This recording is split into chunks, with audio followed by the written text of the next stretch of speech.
ஐயா சிவாய நம்ம சொல்லுங்க. ஐயா சிவாய நமக. ம். இந்த காட்டு மரத்துல தான் கல்லெறிப்படுன்னு சொல்லுவாங்க. அந்த சரி. மாதிரி வந்து பாத்தீங்கன்னா, ம். அண்ணாமலை கட்சி ஆரம்பிக்கிறேன்னு சொன்னதுமே ம். வலைநகரவாசிகள்லாம் வச்சு இஷ்டத்துக்கு பேசுறாங்க. அது என்னன்னு தெரியல. வரதராஜன் ஒரு பக்கம் அடிக்கிறாரு, ம். தமிழிசை அம்மா ஒரு பக்கம் அடிக்குது, கல்யாணராம் ஒரு பக்கம் அடிக்கிறாரு. என்ன இதெல்லாம் என்ன நடந்துட்டு இருக்கு? என்ன சொல்றாங்க? எல்லாம் எதிர்ப்பு தான் தெரிவிக்கிறாங்க. ஊழல் பண்ணிட்டாரு, அதை பண்ணிட்டாரு, இது பண்றது. ஆட்சியில இருந்தா ஊழல் பண்றதுக்கு. ஐயா காமராஜரையே குறை சொன்னானுங்க. காமராஜரே சுவிஸ் பேங்க்ல அள்ளி வச்சுட்டாரு, அப்படி வச்சுட்டாருன்னானுங்க. ம். அன்னைக்கு இருந்த காலம் வலைதளங்கள் கிடையாது. வெறும் ம். பேப்பர் மட்டும்தான். ஊடகங்கள் கூட கிடையாது. ஆமா. அப்பவே மூளை முடுக்கெல்லாம் கொண்டு சேர்த்து இந்த காமராஜரை தோக்கடிச்சிட்டானுங்க. எப்படி? ம். அன்னைக்கு அண்ணா காமராஜர் சொத்து சேர்த்துட்டாரு, ஊழல் பண்ணிட்டாரு, சுவிஸ் பேங்க்ல அக்கௌண்ட் வச்சுட்டாரு அப்படின்னு சொல்லி எப்படி அன்னைக்கு வலைதளங்கள் இல்லாத காலங்கள். அது வெறும் பேப்பர் கூட கிடைக்காது. எங்கேயா டீ கடையில் ஒரு பேப்பர் இருக்கும் ஒரு ஊர்ல. ம். அந்த காலத்திலேயே மூளை முடுக்கெல்லாம் கொண்டு சேர்த்துட்டான் காமராஜர் ஊழல் பண்ணிட்டாருன்னு. அப்போ இன்னைக்கு வலைதளங்கள் இவ்வளவு இருக்கு. அப்போ அண்ணாமலை பேரை கெடுக்கிறதுக்கு வந்து ரொம்ப காலம் தேவையில்லை. ஒரு ஒரு சொடக்கடிக்கிற இடத்த கெடுத்துருவானுங்க. அதனால இங்க பாருங்க, உண்மையான பிஜேபி தொண்டர்கள், உண்மையான நல்ல மனிதர்கள் அண்ணாமலை பின்னாடி தான் இருக்காங்க. புரியுதுங்களா? இவங்க சரி. பொறாம, இவங்களுக்கு என்ன அண்ணாமலை மேல பொறாம, அண்ணாமலையோட வளர்ச்சி பிடிக்கல. ம். ரெண்டாவது, இப்ப என் பகவானே சொல்றான், ஒய் கொண்ட சான்றோர் உடம்புருக்கும் தேட்டையெல்லாம் நொய் கொண்ட நீசன் நோக பறித்தானேன்னா. அதாவது கஷ்டப்பட்டு ஏழை எளிய பாட்டாளி மக்கள் உழைக்கிற வருமானத்தை இந்த படுபாவிகள் வரிங்கிற பேர்ல அப்படியே ஸ்டாப் போட்டு உறிஞ்சிருவானுங்களாம் இந்த அரசியல்வாதிகள். பண்றானா இல்லையா? எதுக்கு எடுத்தாலும் வரி. இட்லி தின்னா வரி போடுறான். என்னையா கொடுமையோ? மன்னராட்சி இப்படியா இருந்தது? மாத்திரைக்கு வரி, மருந்துக்கு வரி, உயிர் காக்கிற மருந்துக்கு வரிங்க. எதுக்கே வரி போடுற? மருந்து இலவசமா கொடுத்து தொலை. வரி. நான் என்ன கேக்குறேன், கல்வி மருத்துவம் ரெண்டையும் எந்த நாடு இலவசமா கொடுக்குதோ அந்த நாட்டுல தான் மக்கள் நல்லா இருப்பான். அந்த நாட்டுல தற்கொலை இருக்காது, மக்கள் கடன்ல இருக்க மாட்டான். இங்க அப்படி இருக்குதா? மோடி வந்து வெளிநாட்டுக்கு அப்படியே ஏத்துறாராம், அப்படியே பேர் வாங்குறான். ஐயா நான் என்ன கேக்குறேன், உன் மக்கள் உன் பிள்ளைக்கு பட்டினியில கிடக்கான், உன் பிள்ளைக்கு பட்டினியில செத்துட்டு கிடக்கான், உனக்கு அடுத்தவன் பிள்ளை கேக்குதா? அப்படிங்கிற மாதிரி இப்ப பேச தோணுது. நானும் மோடிக்கெல்லாம் ரொம்ப ஆதரவு பேசணும் தான். எனக்கு ரொம்ப வயிற்றுச்சலா இருக்கு. காரணம் என்ன கேளுங்க, இன்னைக்கு சராசரி ஒரு ஏழை எளிய நடுத்தர மக்கள் குடும்பத்தை எடுத்துக்கோங்க. எங்க பார்த்தாலும் ஆபரேஷன். சாதாரண வயிற்று வலின்னு போனா அங்க ஆபரேஷன். நேர பிளேட எடுத்து கையில கொடுத்துட்டான், ஆபரேஷன் பண்ண விட்டுறான். என்ன பிரச்சனை? எதுக்கு? அப்போ இவனுக்கு கேட்டா 5 லட்சம் நாங்க அப்படியே ஆயுஷ்மான் பாரத்ங்கிறான். அந்த காரை கொண்டு கொடுத்தா வாங்கவே மாட்டேங்கிறான். எத்தனை ஆஸ்பத்திரி நானும் கொண்டு அலைஞ்சிருக்கேன் தெரியுமா? நான் மட்டும் இல்ல, எத்தனை ஏழை எளிய மக்கள் அலைஞ்சிருக்காங்க தெரியுமா? ஆயுஷ்மான் பாரத்தை கொடுத்தா 5 ரூபா மாத்திரை தருவானா மெடிக்கல்ல? அந்த தமிழிசைட்டு போய் கேளுங்க. அது அந்த அந்த அந்த காப்பீடு அட்டையை கொண்டு ஏதோ ஒரு ஆஸ்பத்திரியில எங்கேயோ பார்க்க முடியுமா அப்படின்னு தான் சொல்றான். கொண்டு போனா எந்த மருத்துவமனை எடுத்துக்கிறான் சொல்லுங்க? ஒருத்தனுக்கு அட்டாக் வந்துருச்சுன்னு வச்சுக்கோங்க, அட்டாக்னு சொல்லிட்டா வரும், திடீர்னு தான் வரும். இந்த அட்டையை கொண்டு கொடுத்தா வாங்குவானா? தனியார் ஆஸ்பத்திரியில் வாங்க மாட்டான், பணத்தை கட்டுமா. ஏன்னா அதுக்கு அதை காப்பீட்டுல பதிவு பண்ணி அந்த பணம் வர்றதுக்கு, அதை ப்ராசஸ் முடியறதுக்கு நாள் ஆகும். அது வரைக்கும் உயிரோடு இருப்பானா? அப்புறம் இவனுக்கு என்ன மக்களை எப்படி ஏமாத்தானுக்கு பாருங்க. இதான் அண்ணாமலை, இதனாலதான் அண்ணாமலை வெளியில வந்தாரு. அண்ணாமலை கட்சி ஆரம்பிச்சு இவனுடைய வண்டவாளத்து தண்டவாளத்தை ஏத்துவாரு பாருங்க, கண்டிப்பா ஏத்துவாரு.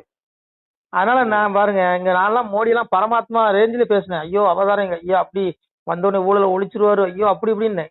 பாருங்க, திமுக கூட நல்ல நட்புறவுல இருக்காரு. 13-14 வருஷம் ஆகுது ஆட்சிக்கு வந்து. இன்னும் ஊழலை ஒழிக்கிறாராம். இன்னும் ஊழலை ஒழிச்சு அப்படியே மக்களை காப்பாத்துறாராம். அதனால விடுங்க ஐயா, வயிற்றுச்சலா இருக்கு. அதனால உண்மையான தொண்டர்கள் எல்லாம் அண்ணாமலை பின்னாடி வந்துட்டான். இன்னைக்கு அண்ணாமலை உழைப்பை உறிஞ்சிட்டான். சாமியை சொன்னார்ல, ஒய் கொண்ட சான்றோர் உடம்புருகும் தேட்டையெல்லாம் நொய் கொண்ட நீசன் நோக்க பறிச்சிருவான். அண்ணாமலையோட உண்மையான உழைப்பெல்லாம் உறிஞ்சிட்டான். பிஜேபியில உறிஞ்சி குடிச்சிட்டானுங்க. அண்ணாமலைக்கு கூலி கொடுக்கல. யாருக்கு கொடுத்துருக்கான் கூலி? யாருக்கு? கட்சிக்கு வேலை செய்யாதவங்க, திமுகவுக்கு ஜாலரா அடிச்சவங்களுக்கு எல்லாம் பெரிய பதவி, ஆளுநர் பதவி, இன்னும் சொல்ல வேண்டாம், இன்னும் உயரிய பதவியெல்லாம் கொடுத்துருக்காங்க. அப்போ உண்மையா விளைஞ்சவனுக்கு பதவியே பொறுப்பே கொடுக்கல. அண்ணாமலை உழைப்பை உறிஞ்சி துப்பிட்டானுங்க. காரி தூன்னு வெளியே தோத்துவாத்திட்டான். அதனால விடுங்க. இங்க பாருங்க, அண்ணன் மடமை தகங்களி கூற எந்நேரமும் பிச்சை இடுவார் எளியோருக்குங்க. என் மன்னோடைய என்னுடைய மூவேந்தர்கள் சேர சோழ பாண்டியர்கள் ஆட்சியில அண்ணன் மடம் ஏங்க உணவு இலவசங்க. உங்களுக்கு பசிச்சுதான் நீ கவலைப்படாத, அண்ணன் மடம் இருக்கும், போய் சாப்பிட்டுக்கலாம். உங்களுக்கு தங்குறதுக்கு இடம் இல்லையா? சத்திரங்கள் இருக்கும், தங்கிக்கலாம். ஆனா இங்க இருக்குதா சொல்லுங்க? இருக்குதா? ஏழை பாலிகள் ஒரு வீடு கடன்கிற பேங்க்ல லோனை போட்டு வீடை கட்டிட்டு அந்த பேங்க்ல லோனை கட்ட முடியாம லோன் ரோட்டோட திரியிறான். குடியிருக்க வீடு இருக்காயா? ஏழை எளிய நடத்துற மக்களுக்கு குடியிருக்க வீடு இல்ல. கேட்டா நாங்க வளர்ச்சி அப்படியே நாங்க கிழிச்சிட்டோம், அப்படியே தொங்க விட்டுட்டோம். அடே என்னடா கிழிச்சிங்க? என் மன்னராட்சி இப்படியா இருந்தது? என் சேர சோழ பாண்டியர்கள் ஆட்சியில் எப்படி இருந்ததா? இந்த பாரத தேசம் எப்படி இருந்தது நான் சொல்றேன் பாருங்க. புன்னை மலர்காவில் பொறிவண்டியல் பாட அன்ன மதுகுதி தாராடும் சோலைகளும் கண்ணல் கதலி கரும்பு பலாச்சோலையும் எந்நேரமும் பெருகி இலங்கி நிற்கும் சோலைகளும் எங்கெங்கும் நாதம் இடுகின்ற பேரொழியும் பொங்கு கதிரோன் பூமேல் குடை நிறைய நந்தா வனம் பூத்து நகரி மனம் வீச செந்தா மறை பூத்து சிலம்பு மனம் வீச அரகரா வென்று அபயம் விடுமொழியும் சிவசிவா வென்று துதிக்கின்ற பேரொழியும் மடியில் பணம் போட்டு மார்குத்தும் பேரொழியும் முடியும் மடிமுல்லா முதல்வனை போற்றலியும் முத்தாலே பாண்டி முதல் மடவார் ஆடொலியும் மத்தாலே மோறு மடமடந்த பேரொழியும் சமுத்திரத்து முத்து தான் கரையில் சேருவதும் குபத்திரலாய் பெண்கள் குறவை இடுமொழியும் சங்கீத மேளம் தானோதும் ஆலயமும் மங்கள கீதம் வகுக்கின்ற ஆலயமும் காரண வேத கல்வி மொழி ஆலயமும் வாரணத்தின் மீதே வருபோனி ஆரமும் கூரையிலே முத்து கொலை சாய்க்கும் கண்ணல்களும் பாதையிலே பார்ப்போருக்கு பைம்பொன் அளிப்போருங்க. பாதையில் ரோட்ல போற கூட தங்கத்தை தானமா கொடுப்பானா, அவ்வளவு செழிப்பா இருந்துச்சு அந்த நாடு. தங்கத்தை தானமா கொடுத்துருக்கானா. பாதையிலே பார்ப்போருக்கு பைம்பொன் அளிப்பாரும் அன்ன மடம் வைத்த ஆலயங்கள் அன்னம் மடம் வைத்து அகங்களி கூட என்னென்ன பிச்சை இடிவாரியில் இருக்குங்க. அப்போ இப்படி இருந்ததா என்னுடைய தேசம் இன்னைக்கு இருக்குதா சொல்லுங்க?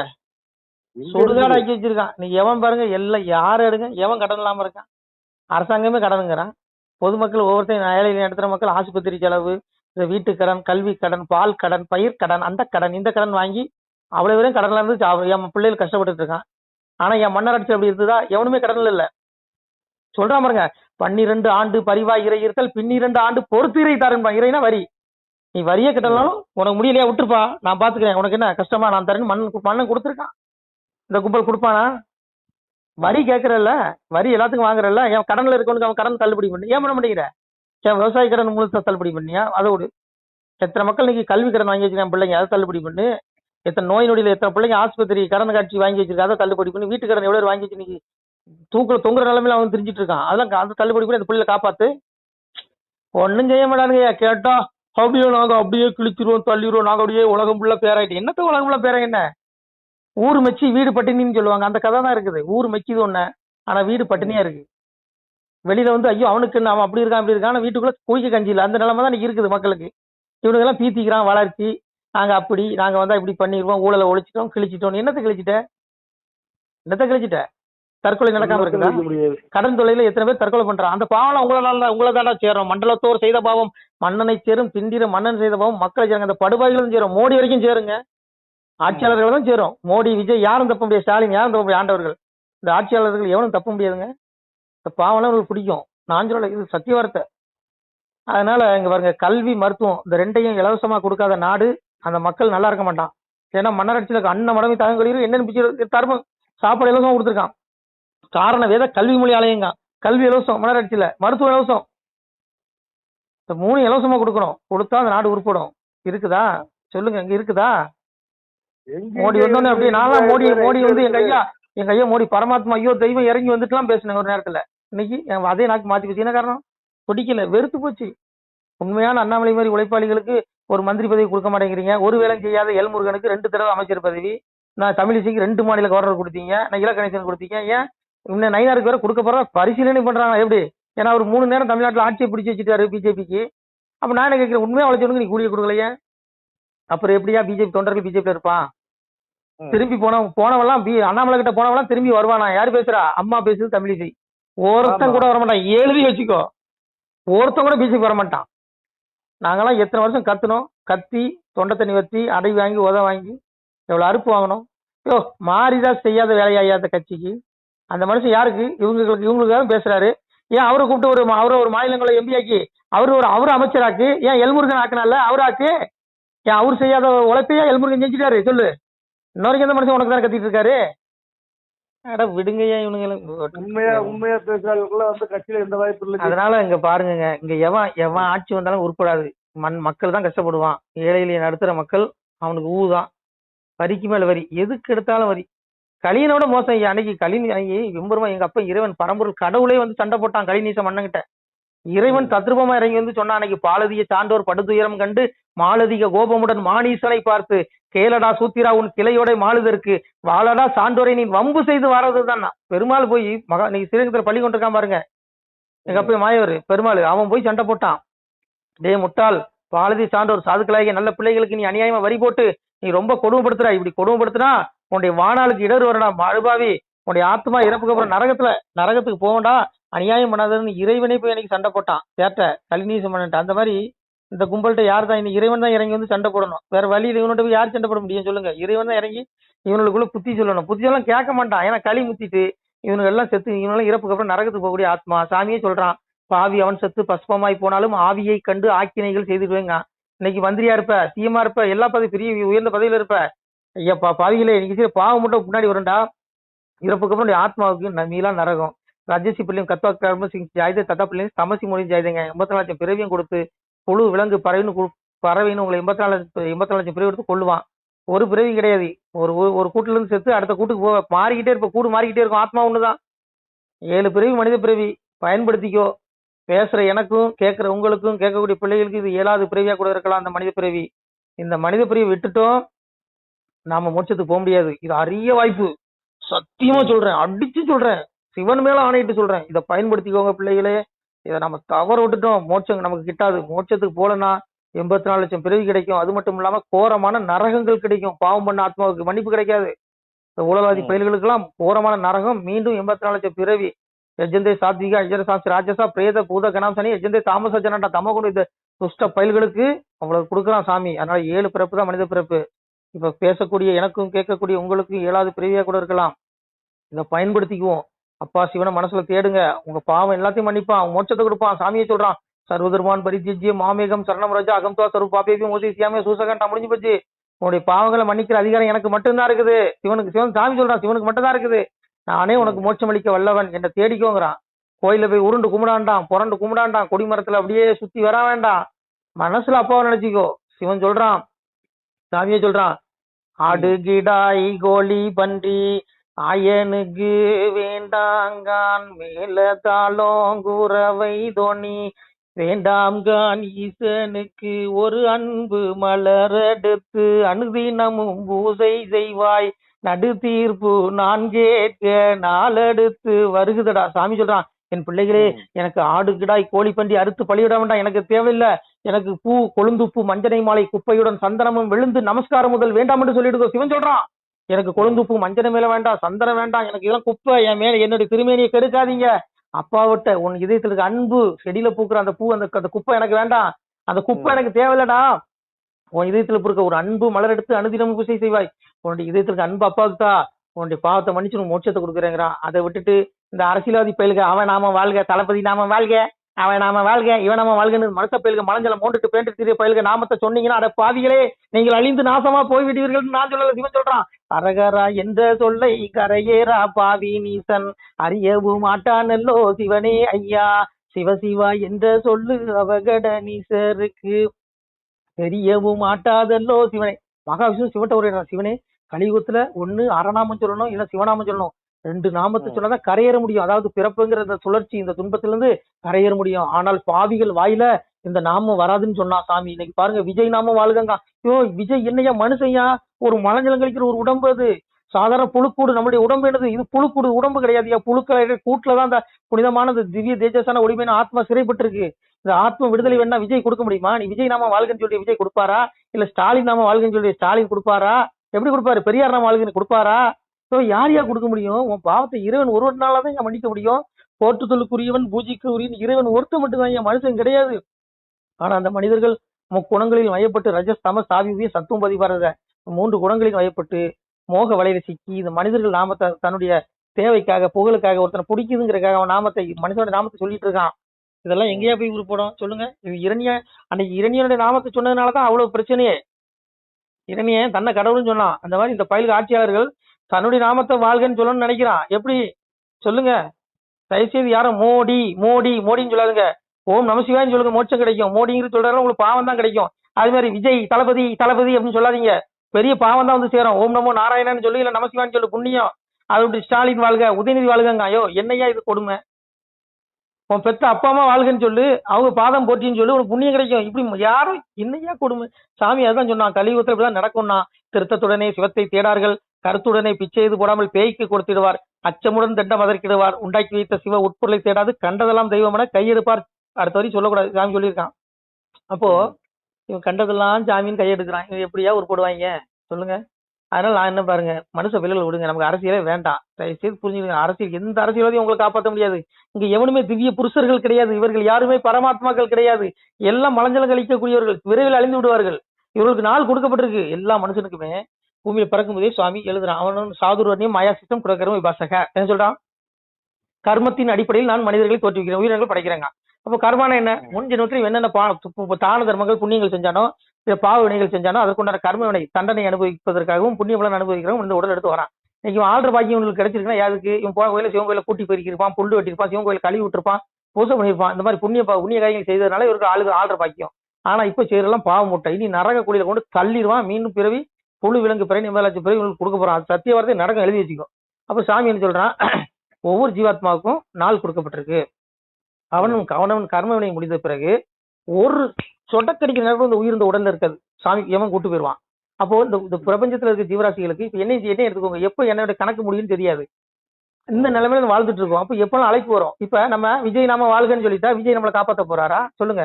விஜய் உங்களுக்கு மோட்சம் கொடுத்துருவாரா சொல்லுங்க?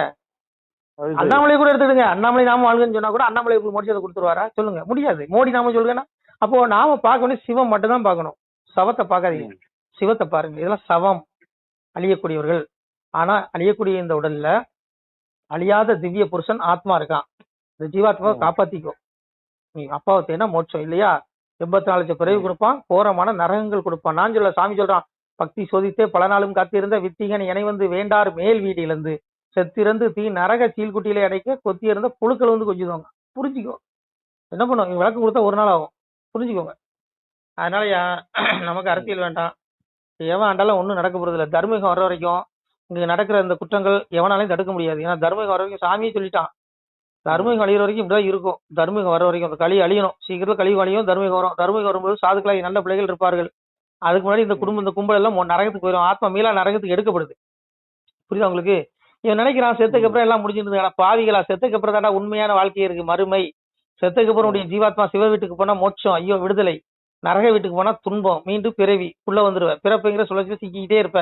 பூனையில இருக்கிற ஆத்மா தான் மனுஷன்ல இருக்கு, யானையில இருக்க ஆத்மா தான் மனுஷன்ல இருக்கு, விருட்சம் ஒரு புல் பூண்டு விருட்சங்கள்ல இருக்க ஆத்மா தான் மனிதனுக்குள்ள இருக்கு. அப்போ ஆத்மா ஒண்ணுதான், எல்லாருக்குள்ள ஒரே ஆத்மா தான் இருக்குது. இந்த ஆத்மா கூடு மாறுது, அவ்வளவுதான். நீ செய்யற தான திரும்பத்துக்கு உனக்கு பிறப்பு மோட்சம் எல்லாம் அமையுது. அதனால தேடிக்கோங்க. அதுக்கு மேல நான் எதையும் சொல்ல விரும்பல. இந்த மனுஷ பிள்ளைகளை சொல்லி பின்னாடி போய் அழிஞ்சிடாதீங்க. இவன் எவனும் பரமாத்மா கிடையாது. இவன் எல்லாம் அவன் சுக போகத்துக்கு ஜாலியா என்ஜாய் பண்ணுவான். அப்படியே அவங்களுக்கு முன்னாடி கான்வாய் பின்னாடி கான்வாய், 1000 துப்பாக்கி இந்த காவலர்கள் அவங்க வராங்கன்னா பப்ளிக்க ஒரு ரோட்டையை அடைச்சிடுவான், மக்கள் அப்படியே காக்க போடுவான் வெயில்ல, ஆம்புலன்ஸ் கூட வழி விட மாட்டானுங்க. இந்த லட்சணத்தெல்லாம் இருக்குது. அப்புறம் இவனுக்கு எப்படியா மக்களுக்கு நல்லது செய்வான் சொல்லுங்க? இவன் எப்படி மக்கள் நல்லது செய்வான் இந்த கும்பல்லாம் சொல்லுங்க? இவனுக்கு என்ன சேர சொல்ல பாண்டியர்களா சொல்லுங்க? அன்னைக்கு ஒரு புறாவுக்கு என் மண்ணன் ஒரு புறாவுக்காக தன்னுடைய தொடைக்கறியா அறுத்து கொடுத்தான். விஜய் கொடுப்பாரா, ஸ்டாலின் கொடுப்பாரா, மோடி கொடுப்பாரா சொல்லுங்க?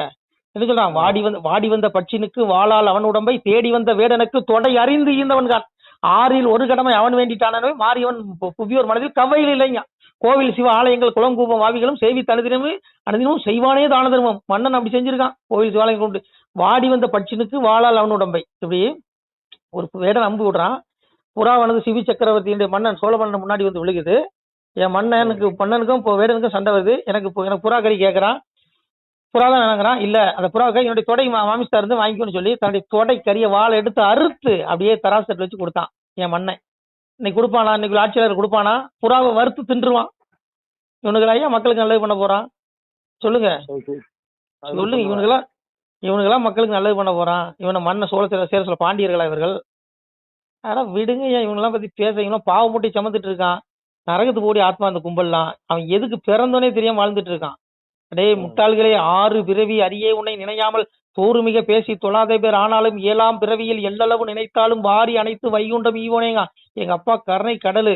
இப்போ எனக்கு உனக்கும் 7வது பிறவியா கூட இருக்கலாம். அவங்களுக்கும் இன்னைக்கு கேட்கக்கூடிய பிள்ளைகளுக்கு 7வது பிறவியா இருக்கலாம். 6 பிறவியில பகவானை கண்டபடி கூட நம்ம திட்டிருக்கலாம். இப்போ 7வது பிறவி. இதுல அப்பாவை கடுகளவு எள்ளளவு நினைச்சா கூட என் மகனே வானு கட்டி பிடிச்சி நம்முடைய ஆத்மாவுக்கு மோட்சத்தை கொடுத்துறான் இறப்புக்கு அப்புறம். விடுதலை. இந்த கும்பலுக்கு புரியுமா? இவனுக்கு என்ன நினைக்கிறான், செத்துக்கு அப்புறம் எல்லாம் முடிஞ்சிருது, அதனால இருக்கிற வரைக்கும் ஆட்டம் போடணும்னு நினைக்கிறான். அடே முட்டாள், உடல் தாண்டா அழியுது, உன் ஆத்மா அழியாதுடே. நித்திர பாவம் உன் கர்மா பின்னாடி தொடரண்டா. இஷ்டம் இஷ்டம் இஷ்டம் திரிவிதம் கர்ம வந்துட்டே இருக்கு, தொடரும். நீ தப்பவே முடியாதுங்க. எப்படி தப்புவான்? சாமி அதான் சொன்னான். பாக்கியம் கொடுப்போம் நாமும் பலனுடன் வாழுவோர்க்கு நோக்கிய கருணையுண்டாம் நோயிலாதிருந்து வாழ்வார் தாக்கிய வாசகத்தின் தன்மை நம்புவோர்க்கு வாக்கிய வைகுண்ட வீடு வந்தவர் வாழ்வார் தான் வேண்டாம். நம்ம வீடு எங்க இருக்கு? நம்முடைய ஆத்ம வீடு வைகுண்டத்துல இருக்கு, இங்க கிடையாது. இது மலஜலம் கழிக்கிற உடம்பு, இது பூமி கர்மவினை. சொல்லுங்க, காமம் கோபம் பேராசை இந்த 3 நரகத்தின் நுழைவாயில், இந்த 3 இங்க இருக்குது. அந்த உலகத்துல எதுவும் கிடையாது. ஆத்மா அங்க போகணும்யா. இங்க நிலைக்க முடியாதுயா. எப்ப வேணாலும் அந்த கூட்டுல இருந்து ஆவி போவையா. அந்த ஆவிக்கு அங்க நரகம் இருக்குயா. மோட்சத்துக்கு முன்னா நரகம் தான். 84 லட்சம் பிறவி கிடைக்கும், மனுஷ பிறவி கிடைக்காது. புரிஞ்சுக்கோ. இன்னைக்கு கசாப்பு கடையில் தொங்குற ஆடு யாரு? போன பிறகு நம்மளை போல என்னை போல மனுஷனா பிறந்தவன் தான் அங்க தொங்கிட்டு இருக்கான். 1 கிலோ கொழுப்பு கறியா கொடுன்னு கேட்டு வாங்குறவன் யாரு? என்னை போல பாவிகள், என்னை போல மனிதர்கள் அங்க தொங்கிட்டு இருக்கான். பகவான் அடையாத ஆத்மா அது. புரியுதா உங்களுக்கு? 84 லட்சம் பிறகு கிடைக்கும். இந்த ஆட்டை கொண்டுருவோம், அந்த ஆத்மா எடுத்து புழுவுல போவோம், கோழியில போவோம், பன்னியில போவோம், நாயில போவோம். 84 லட்சம் பிறவி. அதுக்கு அப்புறம் தான் மறுபடியும் மனித பிறவி கொடுப்பான் இறைவன். மறுபடியும் நீ தேடணும். தேடுனா மோட்சம், தேடலையா மறுபடியும் பிறவிக்குள்ளாவ. சுழற்சி, பிறப்புக்கிற சுழற்சியில இந்த ஆத்மா சிக்கிக்கிட்டே இருக்கு. எத்தனை யுகம் இந்த ஆத்மா பிறந்துகிட்டே இருக்கு. இப்ப நாளா இன்னும் மனிதனா பிறகு உங்ககிட்ட அழுதுட்டு இருக்கேன்னா என்ன காரணம்? நான் இன்னும் உய்வடையில. நானும் யுகம் பிறந்து இந்த ஆத்மா போயிட்டே இருக்கு, இன்னும் மோட்சத்துக்கு போல. எங்க அப்பா அடையல. எங்க அப்பா அடைச்சா விடுதலை. ஐயோ, அந்த விடுதலைக்கு, அந்த ஆனந்தத்துக்கு எல்லையே இல்லை. முகத்திற்கு முகம் கொண்டு காண்கின்ற மூடர்கள் அகத்திற்கு கண் கொண்டு காண்பதே ஆனந்தம். ஐயோ, கொட்டி கிடக்கியா. தன்னை அறிந்ததுண்டால் தலைவனி நீ அறிவாய் மகனே, என்னை அறிந்தவருக்கு ஈசன் வழி சொல்லுகிறேன். கண்ணாலே மனக்கண்ணாலே காணும் அப்பா வழியதுதான். மண்ணில் மூவாசை உங்களுக்கு மாற்றானா இருக்குதடா. என்னை கண்ணாலே கண்டதுண்டால் களி தீரும் என் மகனேங்கிறான். பெண்ணு பொண்ணு மண்ணு இந்த 3 ஆசையை விட்டுன்னு வச்சுக்கோ. உன்னுடைய பார்வையை உனக்குள்ள செலுத்தினா ஐயோ அப்பா சிவனுடைய திருநடனத்தை காணலாம், ஆத்மாவை அறியலாம், ஆத்மா இறப்புக்கு அப்புறம் மோட்ச விடுதலைக்கு போகக்கூடிய நம்ம இப்பவே உணர்ந்துடலாம், அந்த பேரானந்தத்தை அனுபவிக்கலாம். முக்குணங்கள் மூவாசை மாற்றானே இருக்குங்கிறான். பெண்ணு பொண்ணு மண்ணு இந்த 3 மாயை, இந்த 3ஐயும் கடக்கணும். அததான் சொன்னான், காம கடல் கடந்து கரையேறி போவதற்கே ஓம கனல் வளர்த்தி உள்ளிருப்பது எக்காலம் உதய சுடர்முண்டில் உள்வீட்டிலே கொளுத்தி இதய திருநடை இனி காணுவதை காணலாம். பேசினா பேசிட்டே இருக்கலாம் விடிய. சரி, அப்புறம் பேசுவோம். நமச்சிவாய திருச்சிட்டோம்ல. அதனால இங்க எவனுமே திவ்ய புருஷர்கள் கிடையாது, இவனுக்கு எவனுமே பரமாத்மா கிடையாது. அவனவன் கர்மவினின்படி இறைவன் அவனுக்கு ஆள்ற பாக்கியத்தை கொடுத்துருக்கான். கொஞ்ச நாள் தான், இதுக்கு நிரந்தரம் கிடையாது. புரியுதா உங்களுக்கு? அதனால நிலையற்ற இந்த மலஞ்சம் கழிக்கிற மனிதர்கள் நம்பதை விட நிலையான அப்பன் சிவனை தேடுங்க. சிவத்தை தேடி மோட்சத்துக்கு வழியை தேடுங்க பிள்ளைகளை, மோட்சத்தை தேடுங்க. அன்னைக்கு சூரனுக்கே என் பெருமா எங்க அப்பன் முருகன் புத்தி சொன்னான், தீர்ச்சையுடன் புத்தி செவ்வை நேரிட்டு ஒரு மோட்சமது தேட முடுக்கமதை விட்டு விடணும். சூரனுக்கே சொன்ன புத்தி சூரனுக்கே மோட்சத்தை தான் போதிக்கிறான் முருக பெருமா. இறப்பதறியாமல் எரிய மிக கண்டாய்வி உற்போசிக்க சென்ற வெட்டியில் இறந்தார் போல் தம்பி தமையன் சந்ததிகள் மந்திரிமார் மும்பிலுள்ள சூரர் முடுக்கமதை கண்டாவி நம்பி பதமறந்து நாம் பெரிதனவே கெம்பினான் சூரன் கெட்டனர்கா நம்மனை. சூரனுக்கு சொல்றான், முருகன் சொல்றான் சூரனுக்கு புத்திய சூரபத்மா, அதாவது விட்டில் பூச்சியானது எரியும் நெருப்பை தனக்குள்ள உணவு என்று எண்ணி நினைத்து அதுவே தன்னைத்தானே உட்புகுந்து நெருப்புக்குள்ள பூந்து அழிச்சுக்குது. அது போல ஏன் முட்டாளே, உன்னை இறைவன் கொடுத்த சிவன் கொடுத்த வரம் இருக்குது, நம்மளை எவனையும் அழிக்க முடியாதுங்கிற ஆணவத்தில் ஆனத முட்டாளே, இறப்புக்கு அப்புறம் மோட்சம் போன வேண்டிய ஆத்மா இல்லைன்னா 84 லட்சம் பிறவி கொடுப்பான், நீ உய்வடைய முடியாது. பிறப்புங்கிற சக்கரத்துல சுரண்டு நீ துன்பப்படுவடாங்கிறான் முருகப்புறம். எங்க அப்பா முருகன் சூரனுக்கு சொன்ன புத்தி இன்னைக்கு இந்த ஆட்சியாளர்களுக்கு நான் சொல்றேன், என் மூலமா முருகன் சொல்றான். கேட்டானுங்கன்னா இவன் தப்பிச்சான், இவனுக்கு எவனும் திவ்ய புருஷர்கள் கிடையாது. ஐயோ, இவனுடைய ஆத்மா நரகத்துல என்ன பாடுபடும் தெரியுமா? ஐயோ, கோரமான நரகம்னா அவ்வளவு தண்டனையா, அவ்வளவு ஆக்கினை இருக்கு ஆத்மாவுக்கு. உடல் கிடையாது, பாவி அவன் செத்து பஸ்பமாய் போனாலும் ஆவியை கண்டு ஆக்கினைகள் செய்து பகவான் சொல்றான். இந்த ஆவிக்கிற ஆத்மாவுக்கு தான் ஆக்கின. உடல் எரிச்சிருவான், 1000 கோடி உடல் பிடிச்சிருப்பான், சந்தன கட்டையில எரிப்பான், உடல் எரிஞ்சிரும். ஆத்மா எரியுமா? எரியாது, தீர்ப்புக்கு போவோம். இவனோட துடிப்பான். அங்க வந்து நான் சிஎம் சொல்ல முடியுமா? என் கான்வாய் எங்க நீ கேட்க முடியுமா? சொல்லுங்க. அங்க வந்து நான் பிஎம் சொல்ல முடியுமா? என்னுடைய அந்த எஸ்பிஜி பாதுகாப்பு எங்க நீ எமன் கிட்ட சொல்ல முடியுமா? சொல்லுங்க. ஐயோ, உடலுக்கு தாயா இந்த பாதுகாப்பு, ஆத்மாவையா பாதுகாக்க முடியும்? ஆத்மாவை காப்பாத்திக்கோங்க. நீ உலகத்தை முழுசு சம்பாதிச்சாலும் உன் ஆத்மாவை நீ வீணடித்தால் அது உனக்கு எந்த பிரயோஜனமும் இல்லை. நமக்கு அரிய வாய்ப்பு இந்த மனித பிறப்பு, அரிய வாய்ப்பு. இந்த பைத்தியக்காரன் சொல்றதை நம்புங்க, இந்த பிச்சைக்காரன் சொல்றதை நம்புங்க. சத்திய வார்த்தை இது. எனக்காக நான் சொல்லல, எல்லா ஆத்மாவும் உய்வடையணும், மோட்சத்தை அடையணும், அப்பா பதத்தை அடையணுங்கிறதுக்காக நான் சொல்றேன். சத்திய வார்த்தையா. அதனால அந்த பைத்தியக்காரன் ஏதோ அழுறான் புலம்புறான்னு சொல்லாதீங்க. சத்திய வார்த்தை இது. எனக்காக நான் பேசல. நான் அன்னைக்கு நாளைக்கு நான் போயிடுவேன் எங்க அப்பாட்ட. எல்லாரும் வரணும். தான் பெற்ற இன்பம் பெருக வையகம். நான் ஒன்றும் பெரிய திவ்ய புருஷன் கிடையாது. எங்க அப்பாவுடைய அந்த ஞானத்தை நான் போதிக்கிறேன், அவ்வளவுதான். நமச்சிவாய திருச்சிட்டம்பலம் தில்லையம்பலம் பொன்னம்பலம். சிவாய நம. திருச்சிட்டம்பலம் தில்லையம்பலம் பொன்னம்பலம். சிவாய நம. உறவுகளே, சிவ அன்பர்களே, தற்போது தாங்கள் இந்த வீடியோவில் பார்க்கக்கூடிய இடத்துல ஒரு சிவாலய திருப்பணி ஒன்று நடந்து கொண்டிருக்கிறது. இந்த இடத்துல பார்த்தீங்கன்னா முன்பு ஒரு காலத்தில் வந்து ஒரு சிவாலயம் இருந்திருக்குது. அதாவது இந்த ஏரியா வந்து இப்போ வந்து ஒரு தென்னை மரங்கள் பனை மரங்கள் சூழ்ந்த காடாக இருக்கிறது. முன்பொரு காலத்தில் இங்கே ஒரு ஊர் இருந்ததாக சொல்கிறாங்க. ஆனால் இப்போது சுற்று வட்டாரத்தில் 5 கிலோமீட்டர் சுற்றுலாவில் ஊரே கிடையாது, காடு. இப்போ இந்த இடத்துல ஒரு சிவாலயம் வந்து அமையிருக்கிறது. இந்த சிவாலயத்தில் வந்து இருந்த அந்த சாமியுடைய திருமேனியை வந்து எடுத்து வச்சிட்டோம். திருப்பணி முடிஞ்சதுக்கப்புறம் பிரதிஷ்டை பண்ண இருக்கிற உறவுகளே, தற்போது இந்த வீடியோ பார்க்கக்கூடிய உறவுகள் தங்களால் முடிந்தால் ஒரு சின்ன உதவி செஞ்சு கொடுங்க. எங்கள் இடத்துல பொருளாதாரம் இல்லை, அதனால் பார்த்திங்கன்னா அந்த வேலையெல்லாம் அப்படியே நின்று போச்சு. பாருங்கள், இந்த அப்படியே பாதியிலே நிற்கிது இந்த சிவாலய திருப்பணி வந்து. பக்த கோடிகள், அன்பு உள்ளங்கள், தயவுசெய்து நீங்கள் உதவி செய்ய விருப்பமுள்ள உறவுகள் உதவுங்க. உங்களுக்கு கோடி புண்ணியம் கிடைக்கும். இந்த சாமியோடைய அருள் அனுகிரகம் உங்களுக்கு கண்டிப்பாக கிடைக்கும். இது வந்து ஒரு புகழ்பெற்ற சிவாலயம்னு கூட சொல்லலாம். சாமியோட திருமேனியை எடுத்து வச்சிட்டோம். இந்த இடத்துல பார்த்திங்கன்னா ஒரு வாசி தண்டம் இருக்குது. அந்த காலத்தில் ஒரு முனிவர் யாரோ தவம் செஞ்சுருக்காங்க. அவங்களுடைய வாசி தண்டம் அவர் திருக்கரங்களால் எழுதின ஓலைச்சுவடி கூட இன்றும் இருக்குது, இன்னும் பாதுகாக்கப்பட்டு வருது. அது கோயில் திருப்பணி முடிஞ்சதுமே அதையும் நாங்கள் அந்த வழிபாட்டுக்கு வச்சுடுவோம். இந்த சிவாலய திருப்பணி வந்து சாமி திருநாமம் வந்து முக்தீஸ்வரர் அப்படிங்கிற திருநாமத்தில் வழங்குறாரு. நெல்லை மாவட்டம் நாங்குநேரி தாலுகாவில் இந்த சிவாலயம் அமைய இருக்கிறது உறவுகளே. இந்த வீடியோ பார்க்கக்கூடியவங்க ஒரு 2 பேருக்காவது கொஞ்சம் ஷேர் பண்ணுங்கள். இந்த வீடியோ பார்க்கக்கூடிய யாராவது ஒரு சின்ன உதவி செஞ்சால் இந்த ஆலய திருப்பணி வந்து கண்டிப்பாக நாங்கள் வெற்றிகரமாக முடிச்சுடுவோம். பாருங்கள், அந்த வேலை எல்லாமே அப்படியே நிற்கிது. கல்லெல்லாம் இறக்கி போட்டிருக்கோம். இன்னும் நிறைய கற்கள் தேவைப்படுது. சுவாமியோடைய அந்த திருக்கோபுரம் பார்த்திங்கன்னா லிங்க வடிவிலே அமைக்க இருக்கிறோம். உதவுங்கள் உறவுகளே. உங்களுக்கு அப்பா சிவபெருமானுடைய அருள் நிச்சயம் கிடைக்கும். எம்பெருமான் சொல்வான், வாழுவீர் தாழ்வில்லாமல் மக்களும் கிளைகள் கொஞ்சி நாளுமே மகிழ்ச்சி கூர்ந்து நலமுடன் வாழும்போது நீளுமே எனது செங்கோல் நீதியும் நெறிபோல் வந்து ஆளுமே உங்கள் தன்னை அன்புடன் அலையாவண்ணம். உங்களை எம்பெருமானுடைய அப்பாவுடைய திருவாசகத்தாலேயே வாழ்த்துறோம் உறவுகளே. ஆணுடன் பெண்ணும் பெற்று அதிகமாய் செல்வமாகி தானுடன் நினைவுமுற்று தர்மமும் நெறியும் கற்று வேணும்னில் காலமெல்லாம் வெள்ளியருடனே வாழ்ந்து போனுதல் கமலநாதன் பொற்பதம் பெற்று வாழ்வீர். அந்த ஈசனுடைய பொற்பதம் நிச்சயம் கிடைக்கும். உங்களுக்கு இகத்திலும் சுகம், பரத்திலும் சுகம். உங்களுடைய கர்ம வினைகள் மன்னிக்கப்பட்டு உங்களுக்கு நிச்சயம் மோட்ச வீடு கிடைக்கும். இகத்தில் பூரண ஆயுளுடன் நோய் நொடி இல்லாமல் வாழ்ந்து நீங்கள் பரவாழ்வும் பெறுவீர்கள் உறவுகளே. மக்களே, நீங்கள் எல்லாம் வாழ்பொன்னம் பதியிற் சென்று முக்கியமான யுகநில மதிலே தன்னால் கக்கிய பொன்கள் ஸ்வர்ணம் கைமணம் குளிர அன்னம் பொக்கிஷம் நிறைய வைத்து புகழ உண்டு இனிதாய் வாழ்வீர். இந்த இகவாழ்வும் பரவாழ்வும் உங்களுக்கு சுகப்பட அப்பன் ஈசனர்களால் வாழ்த்துகிறோம். இந்த திருப்பணிக்கு உதவி செய்ய ஒரு ஜிபே எண் சொல்கிறோம். இந்த எண்ணில் நீங்கள் உதவலாம்.